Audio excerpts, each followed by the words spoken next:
We just recently finished our playthrough of the original DOS version of Daggerfall on a real actual MS-DOS PC, and now I want to show off Daggerfall Unity. So we're going to do a quick playthrough of this, quick relatively speaking anyway, and we're going to be using some mods as well. So this should be a much smoother and nicer version of Daggerfall to play. It's sort of the game remade in the Unity engine.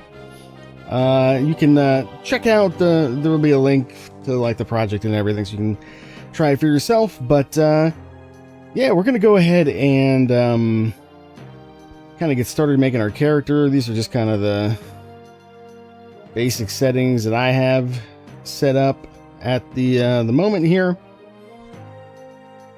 So let's go ahead and begin.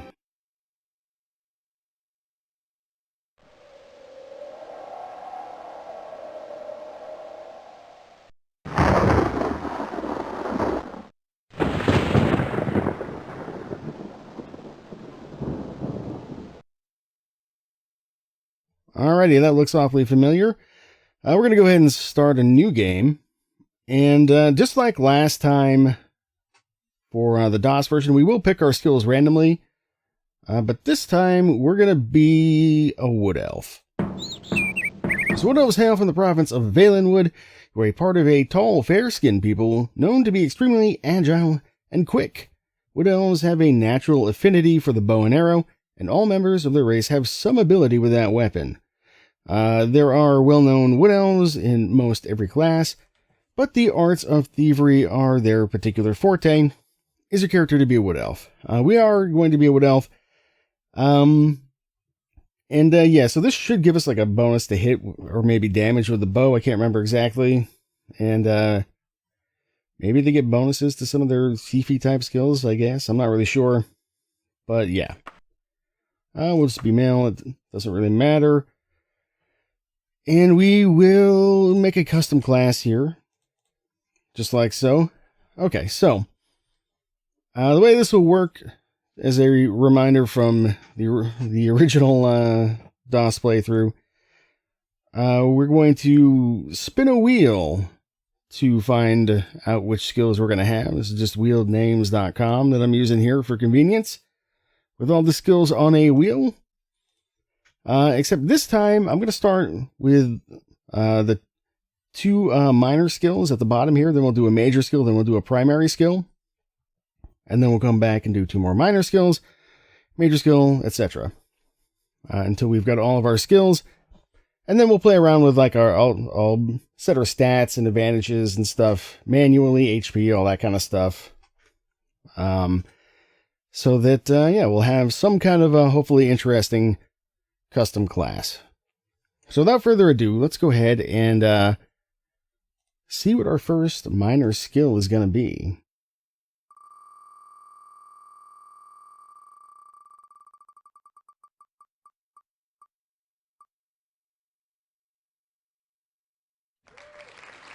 All right, Spriggan. Now you might think that, oh boy, languages again, that's going to be a problem. It may not be in this playthrough. We certainly made it through Daggerfall DOS with a few language skills in some inconvenient slots. But, yeah, I think you'll find that... well, I mean, I guess I don't know because I haven't tried it really yet.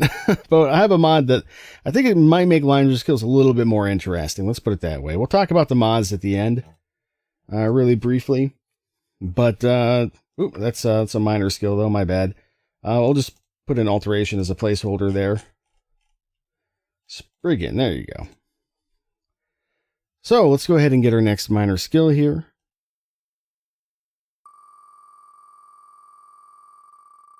What do we got?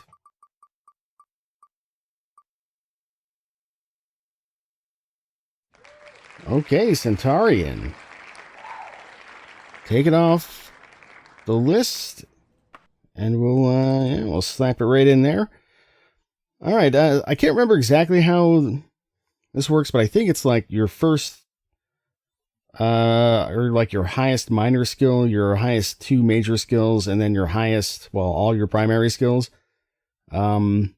contribute to leveling up as they advance in rank. But I can't remember if that's exactly correct, but I think it's something like that. Anyway, let's get our first major skill going here.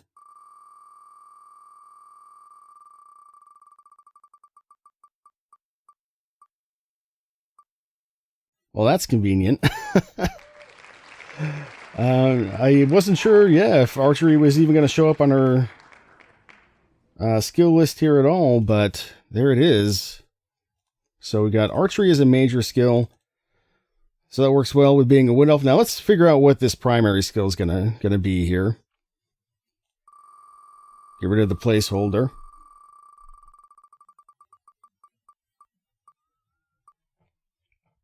Okay, this is starting to look strangely like the previous build that I did with Jakaz in the Moon Shadow. But there you go. There's stealth. That's a primary skill if ever I've seen one. So that means our questionnaire as we continue to make our characters probably going to involve some thiefy type skills, if I had to guess. But we'll see what happens. Still got a lot of skills to choose here, so let's go ahead and jump into our next minor skill, just like so.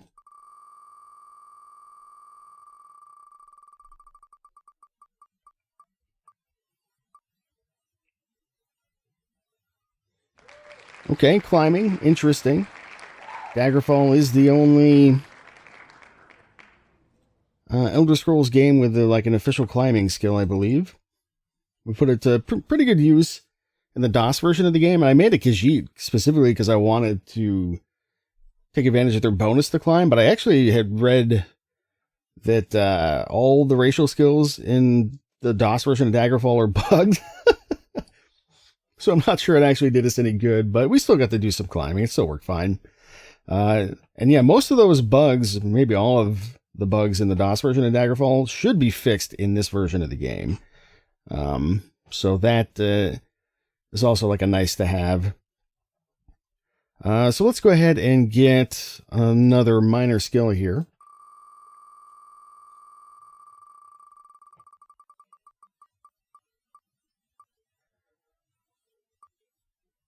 All right, getting athletic with our skill set. So we got climbing and swimming. Let's go ahead and put that one on the list. What else? What else? What else? We gotta get another major skill going.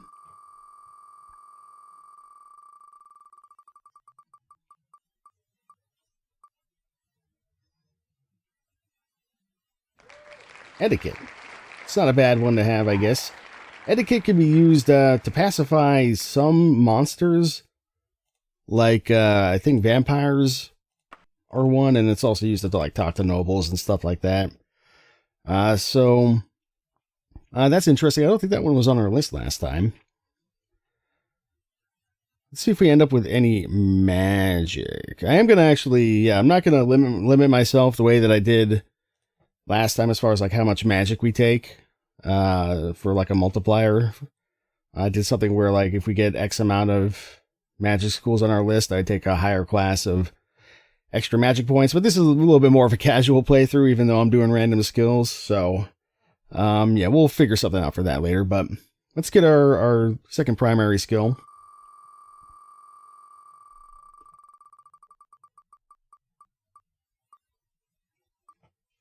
Well, speaking of magic, I'm not even sure. Mysticism is the one that lets us teleport, I think, but I actually don't know what else it does for us. Maybe shields? That might be alteration, though. But either way, that's a primary skill, so we're going to have to figure some way to use it. Could also, maybe this one's also soul gems? I'm not sure. But yeah, let's get our final two minor skills going here. More magic. So thaumaturgy, I'm relatively certain is water walking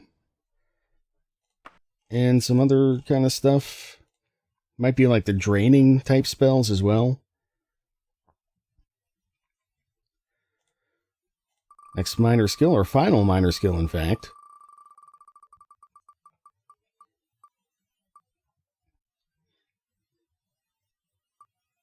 Ooh, I thought it was going to be axes, but no, it's backstabbing. Okay. It's not one that we, I mean, I guess with stealth, maybe, yeah, we'll get to use it, but it's really difficult to backstab enemies in this game. Because they're like they're like either facing you or they're not, and there's not really any way that I know of to get them to turn around. And once they're on you, you know, I don't think there's really any way to get behind them. But yeah, we'll see what we can do with it. Okay, well, let's get our final major skill.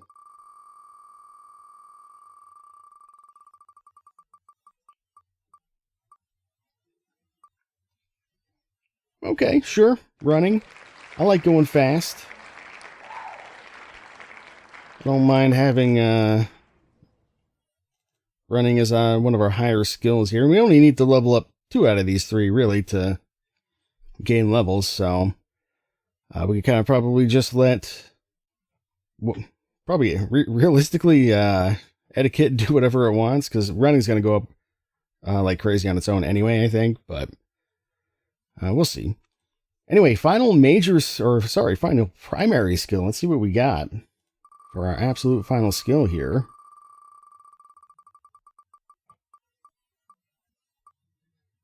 I think we had this in the last one. I don't think it was, I think it was not a primary skill, but it was definitely on the list. So we'd be able to talk to the nymphs to pacify them. So there you go. Stealth, mysticism, nymph for primary. Let's get that out of the way. Stealth, mysticism, nymph for primary. Archery, etiquette, and running for major. And then Spriggan, Centaurian, climbing, swimming, thaumaturgy, and backstabbing for minor skills. So we don't have any melee skill at all on our list. So we can basically use whatever weapons we want, I guess. We did hand-to-hand in the previous, the DOS playthrough. Now, I think what we want to do here is think about our advantages and disadvantages. So, first things first, I'm just going to go all in on increased magery for this playthrough. Again, it's a casual playthrough, and we don't need to suffer. We only got 1.5 times in the DOS playthrough. And then I think, like last time I took like athleticism, and I think like rapid healing maybe. But I think what we'll do this time, let's get expertise in missile weapon. We'll really try to double down on the archery a bit, I guess. And then I think I'm just going to take like resistances across the board for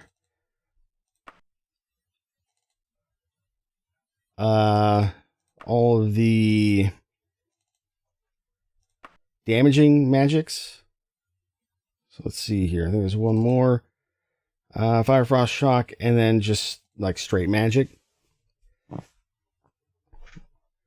So I get it should be fine. We got a pretty high bar as far as leveling up. We're going to level awfully slowly if we do it this way. But we'll see if we can counterbalance that a little bit. But yeah, there you go. Nothing too crazy.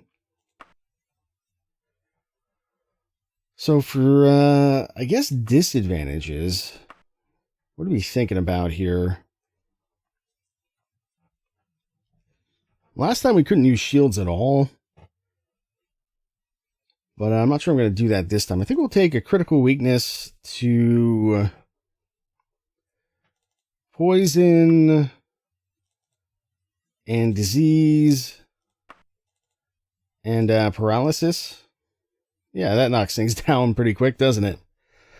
Basically just like I think the way it works is, from what I've read, is you start with like a 50% resistance to basically everything, and then that gets modified by like your advantages and your race and stuff like that, and like your willpower. But these are not going to be that big of a problem, I don't think. Maybe in the early game, maybe, but afterwards, I think perhaps not. Which I'll explain when we get to the mods section. So that seems like that might be enough on its own, honestly. Yeah, we'll leave it like that for the moment. We might grab one more, but first I want to see. I'd like to get a little bit more HP so we don't just die. I guess the way this roll works is it gives you when you level up somewhere between half of this number and this number plus whatever modifiers you have for endurance. So like for this, we would get between 8 and 16 hit points every level.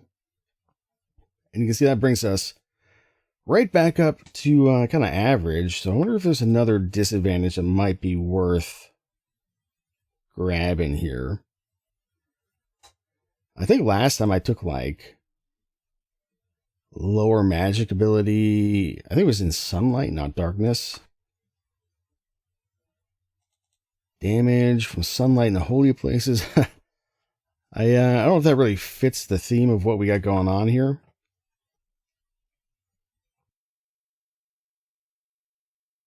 All right, I've been thinking about it. Why don't we say no blunt weapons and no long blades? And then maybe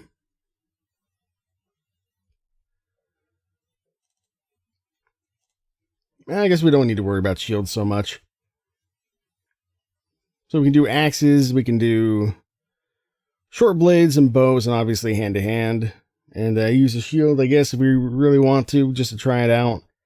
Because again, yeah, we didn't use shields at all in the other playthrough, but I think yeah, I think this will work just fine here. We go maybe down to that, and then we'll level up super fast, which I think might be interesting. It basically changes how many skill uses you have to use before you get a rank in that skill. So our HP might be a little bit on the low side, but we got really high resists, so we might be all right there. The only other thing that we got to worry about here is like reputations. Who would we even want to have reputation with? I don't think I really have any need to mess with this too much. Why don't we do like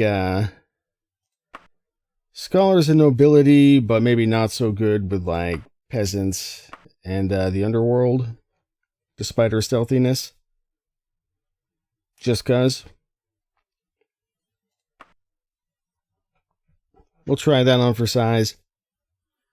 Now, as far as all this goes, we do want a high intelligence. This is going to be a little bit tricky. We're going to actually take our luck down as low as it'll go, I think, to claw back some points here. And then I think we will take down our agility a little bit, like so. We're going to get our int up a little bit to start. We're going to get our will way up, as well as our speed.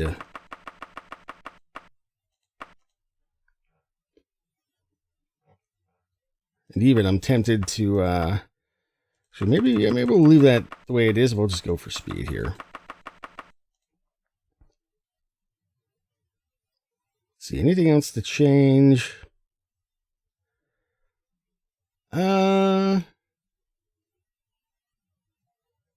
Yeah, I think we'll roll with this.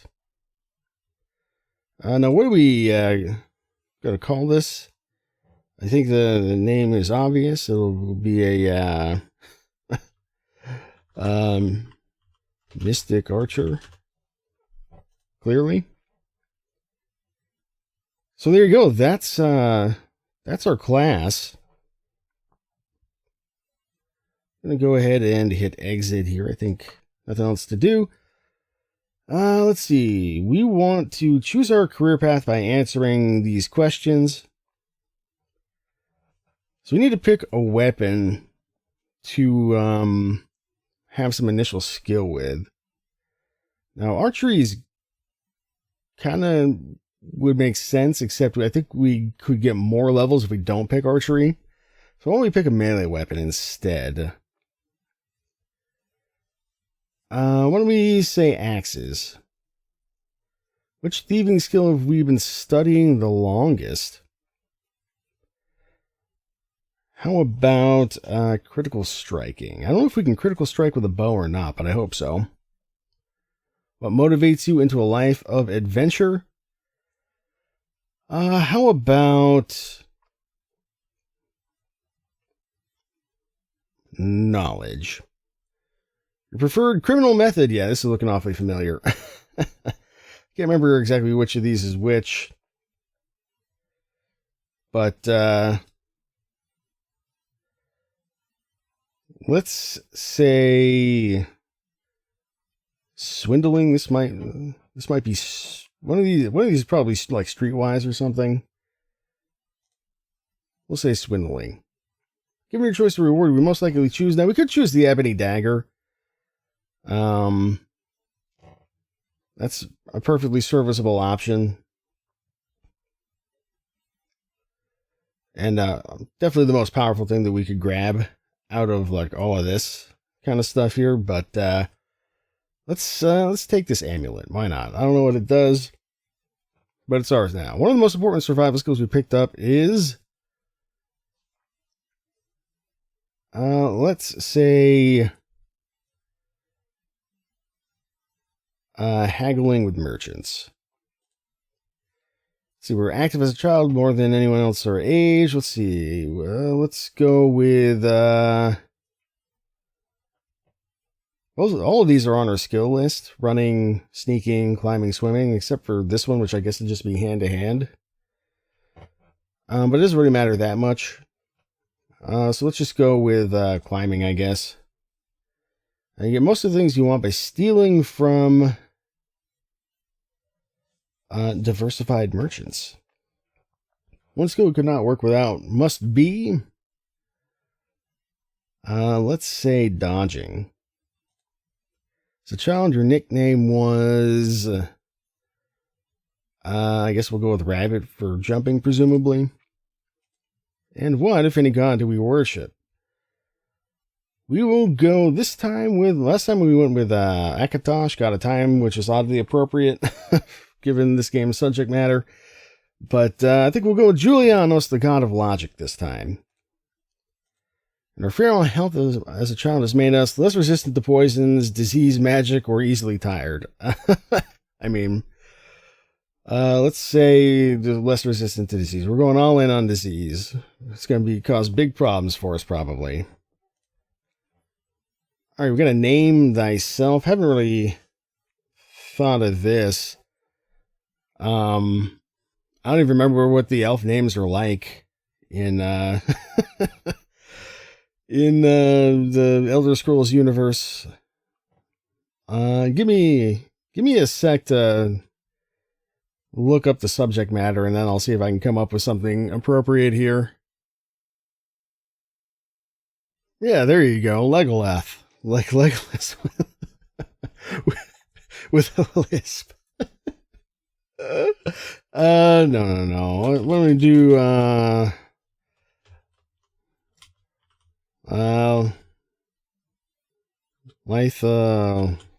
Lithalos.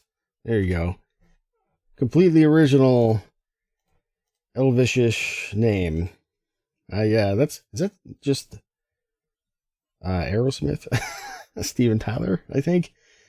It's kind of the vibe that I'm getting there.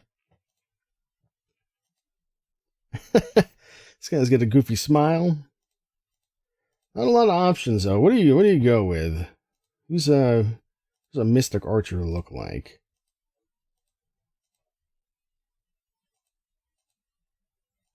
I kind of think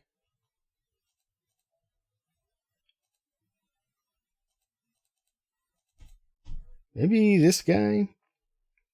Not that guy. That is like Legolas, more or less. Could maybe be that guy. I do enjoy this face. It's got, I don't know, this is just got like used car salesman all over it, you know? this guy's head is like higher than everybody else's. That's a little strange.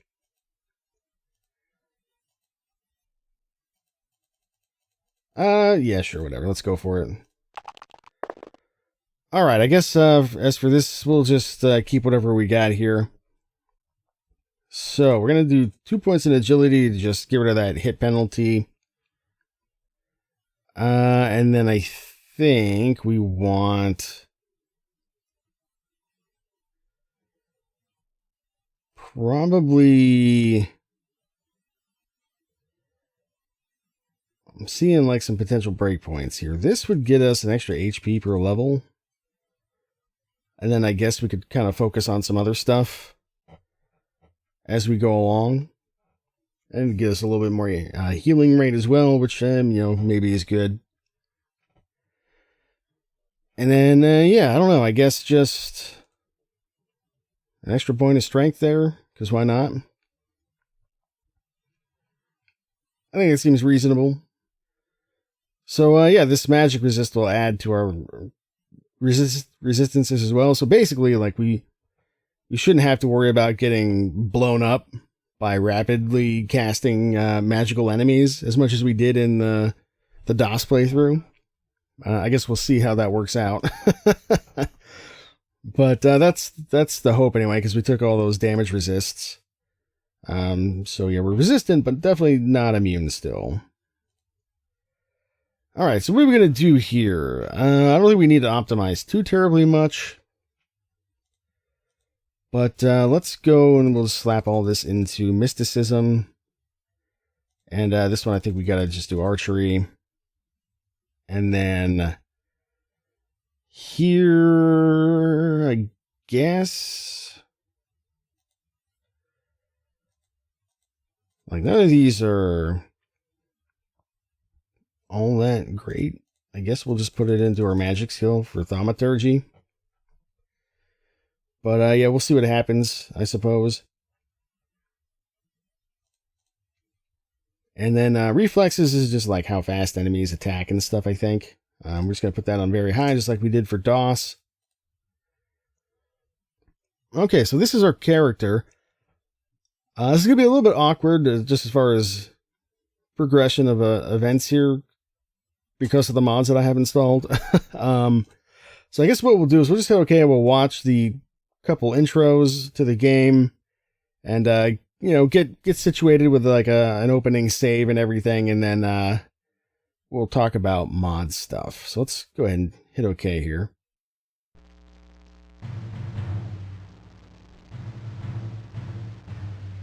"400 years after Tiber Septim's reign, the beginning will meet the end, and the bloody circle will close in the empire of Tamriel. The unworthy heirs of the Septim dynasty have allowed the bonds of the empire to weaken and crack. Uriel Septim, the Seventh, cannot repair what his ancestors ignored. The provinces fight among themselves like neglected children, drunk with rebellion, and one indomitable power hides itself, but not forever."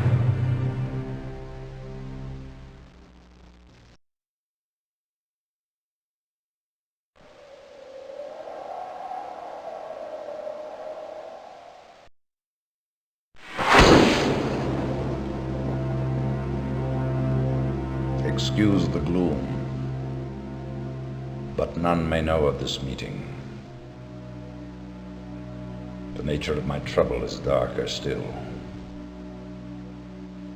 Over a year ago, King Lysandus of Daggerfall died honorably on the field of battle.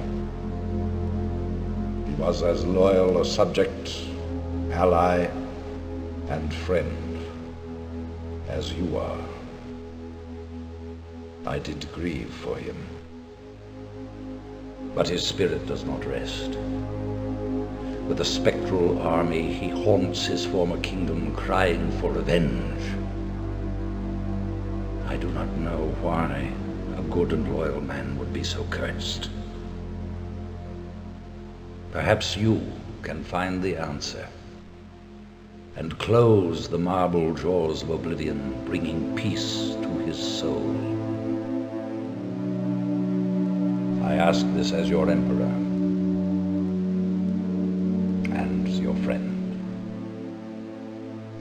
I have one lesser request. Several years ago, I wrote a letter to the Queen of Daggerfall. It never arrived. The letter was of a sentimental and personal nature. If you find and destroy that letter, I will be grateful. Now, my champion, rest well this night, for tomorrow you sail for the kingdom of Daggerfall.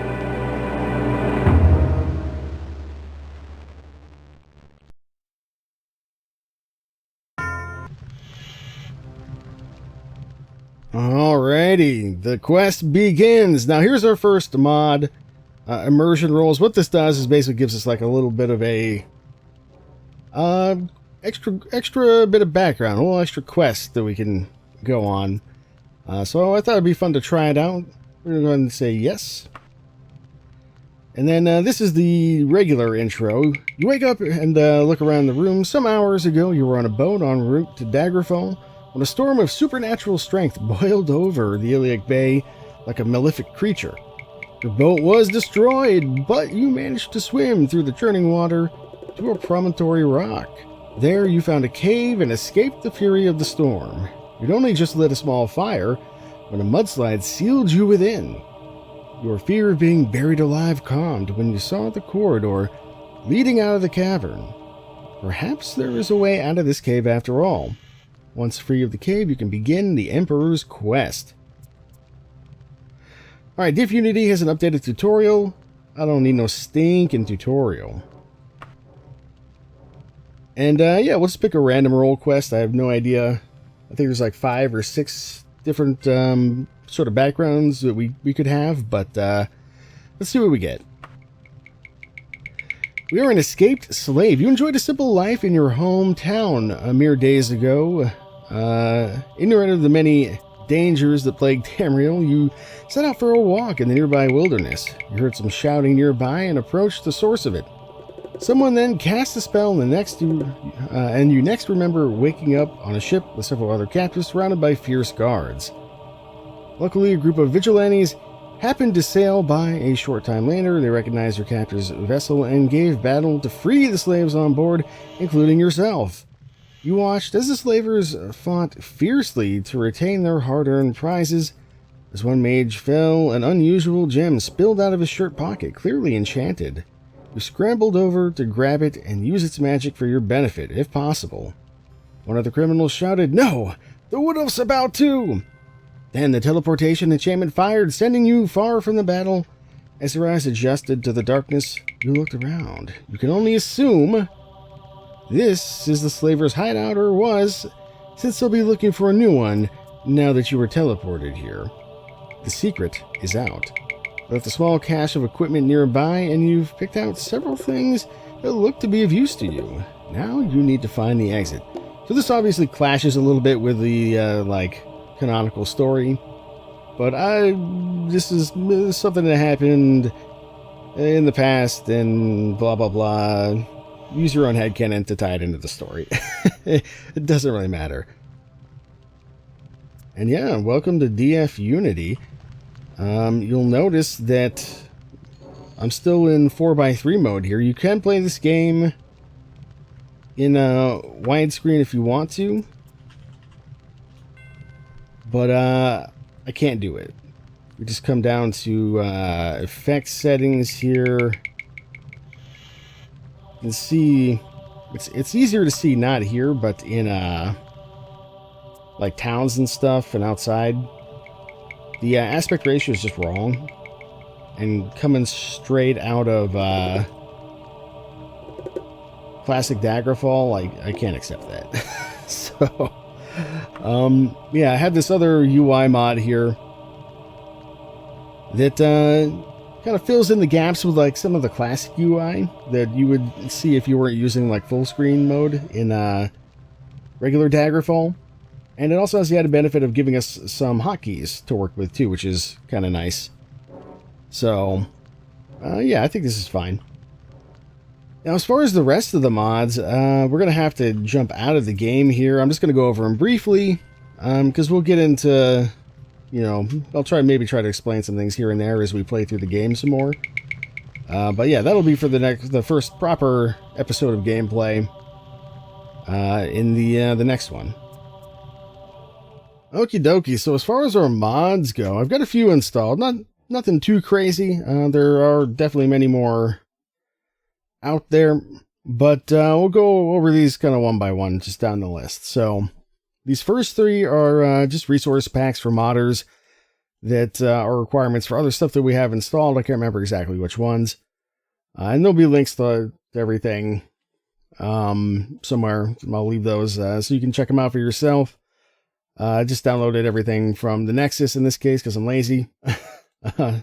So yeah, we got that, and then we have aquatic sprites, which adds like some unused, I believe, sprites to like the water areas when we have to like swim in dungeons and that kind of thing. Then better dungeon exits, really simple, it just changes out the texture for the dungeon exit to something that looks a little different, a little nicer. Fixed dungeon interiors, so this is supposed to make it so that when we go to like the Castle of Ultimate Darkness, it's not just like some hole in the ground, which I guess is something that can happen. It's not something I paid that much attention to in Daggerfall DOS, but yeah, so if it says that we're going to like the Fort of Doom or whatever, it's going to look like a fort, at least. Darker dungeons changes the lighting of the dungeons a bit, and also makes it so we can douse and like take torches and that kind of stuff that are objects placed in the world or whatever. So that's kind of cool. Track these secret doors gives like a windy audio cue when there's a secret door nearby. I haven't tried it, or I haven't heard it yet, so I'm not exactly sure what it sounds like, but it sounds useful when we're secret door hunting. Now, basic roads and World of Daggerfall project, they're separate mods. I think done by maybe separate people, I'm not sure, but they sort of go hand in hand. So let's talk about this one first. World of Daggerfall project basically adds a bunch of stuff to the outside world, because while you can travel around and like go from place to place by foot, it's kind of boring and bland, and there's not really that much stuff to see. And so this mod basically aims to add things to see, camps and I guess encounters maybe, and other stuff like that that you may run across in your travels. Basic roads sort of adds like a network of roads to the game that you can follow to get from town to town, but it also adds in, I guess, what I would call like a medium travel system.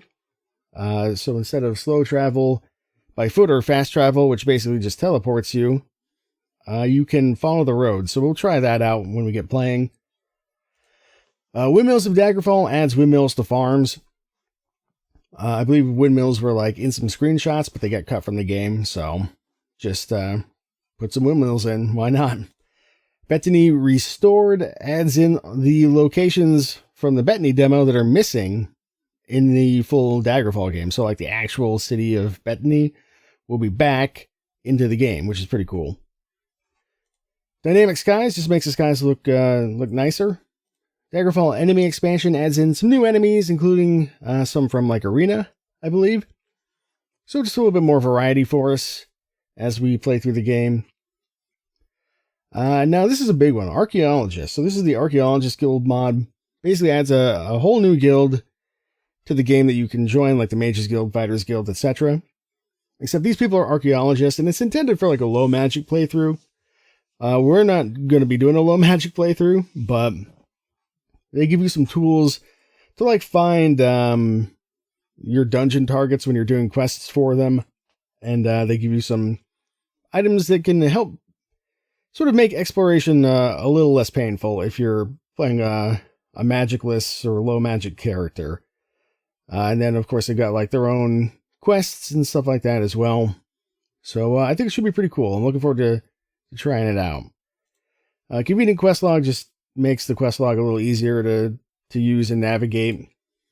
Viewable skill progress does what it says, so you can see how many skill uses you need to get your next rank of a skill.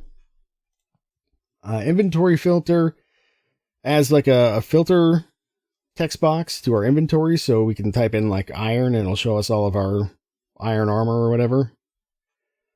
Climate's travel map, I think, just changes the texture of the map a bit. I can't remember if it does anything else, but I think that's kind of the gist of it.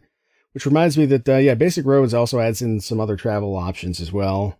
Like, for example, not being able to travel by ship at a place that doesn't have a port, or that isn't a port. I think that's part of that one. Or no, maybe that's part of travel options, actually. I take it back. Yeah. Okay, that might make more sense. Basic Roads adds the roads, and then travel options is the one that adds some of the other fancy travel stuff, like the medium travel, I think, and not being able to travel from port, or places that, not being able to travel by ship from a place that doesn't have a port and all that kind of stuff. Retro frame, we kind of already talked about. That just adds that those gray bars on the side with the buttons. World tooltips does exactly what it says, adds tooltips. So if we point at like a villager, we'll be able to see their name, or like a door will tell us if if it's an exit to the outer world and all that kind of stuff. Diverse weapons is essentially like a weapon retexture project. So I think every weapon and every material should have like a unique texture.